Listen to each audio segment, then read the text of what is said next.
વલસાડથી ચેન સ્નેચિંગને લઈને મામલો સામે આવ્યો છે તો વાત કરવામાં આવે તો વલસાડમાં નારગોલમાં ધોળા દિવસે ચેન સ્નેચિંગનો મામલો સામે આવ્યો છે।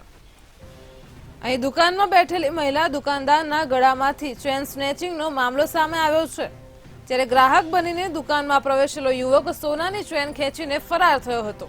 તો વલસાડની ઘટના સામે આવી રહી છે। બાઇક પર બે અજાણ્યા યુવકો દુકાન પર આવ્યા હતા